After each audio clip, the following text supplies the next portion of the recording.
we're going to take advantage of computer technology to go back in time and experience the actual collision at the U.S. Merchant Marine Academy in Kings Point, New York. Here, mariners took the navigational coordinates, logbooks, and testimonies to build a computer simulation that recreates the events leading up to the moment of the accident. We're here with Captain Mern at the United States Merchant Marine Academy. And they've taken all of the data from the Andria Doria collision and they've plugged it into their real-time simulator so their students can study this collision. We're actually going to experience the collision from the bridge of the Stockholm. Yes, we're going to start at 2300 near the end of Carsten Johansson Watch. And we're on the bridge of the Stockholm. She's outbound from New York. She's on a heading of 093 eastbound. He picked up the PIP, the Andria Doria, right of his heading flasher.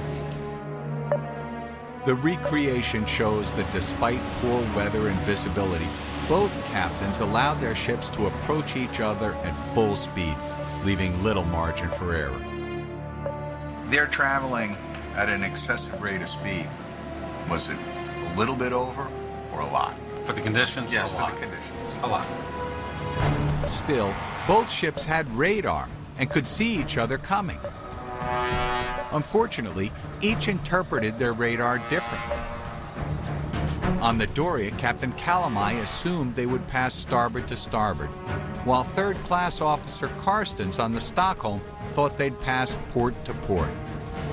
But at the time, there was no way to let each other know what their intentions were. We now have bridge-to-bridge communications, VHF. If only it had in those days, if only they could have talked to one another and spoke to one another. They didn't have in those days. Still, excessive speed and lack of communication aren't the whole story. There's something else we've never heard before. I think the major cause of this accident is misinterpretation of the radar.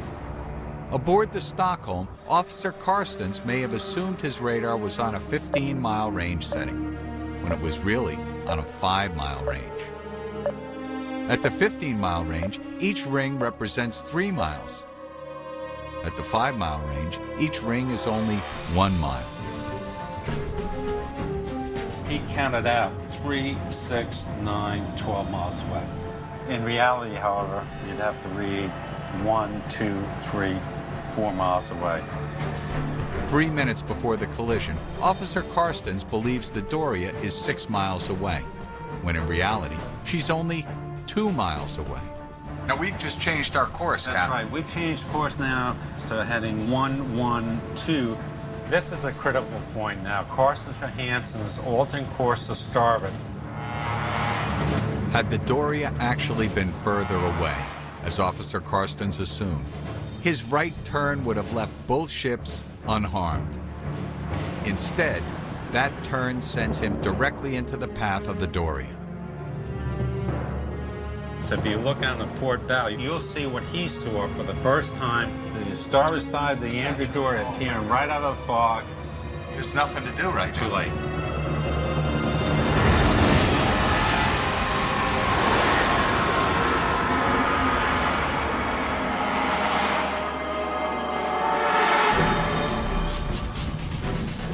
With Captain Mern's theory, misinterpretation of the radar, we've got a brand new piece of the puzzle. But what about actual eyewitnesses? The seamen on the bridge that night?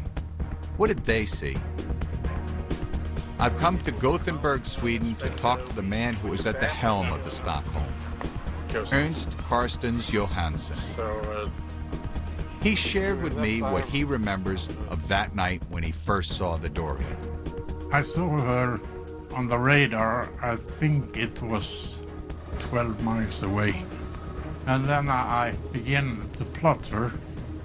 I didn't think to collide at all. I knew where she was. The Doria's captain, Piero Calamai, passed away in 1972. Today, the Doria's second-class officer Guido Badano in Rome, Italy, recalls what Calamai told him about the collision in the Doria's final moments. In the country, We were very close. We were not so far. Captain Calamai saw nothing. He was in fog. Maritime standards require all ships to have green lights on their starboard side and red lights on their port side. Karstens claims he saw the red lights of the port side of the Doria and assumed a port-to-port crossing. Then the Doria turned into him. It was red to red, clear. If they keep their course, nothing would happen, but they turned with full speed.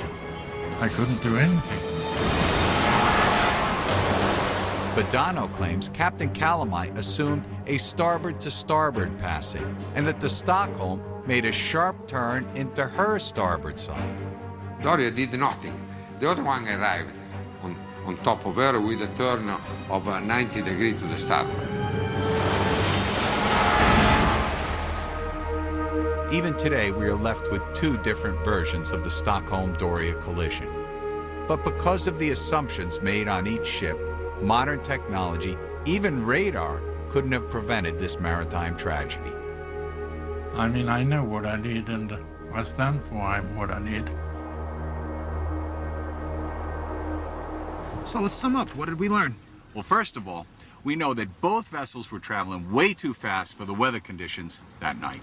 Second, aboard the Stockholm, Karstens made two major mistakes. The first, he misinterpreted his radar. Second, as a junior officer, when there was doubt on that bridge, he was obligated to get his captain up there, which is something he didn't do.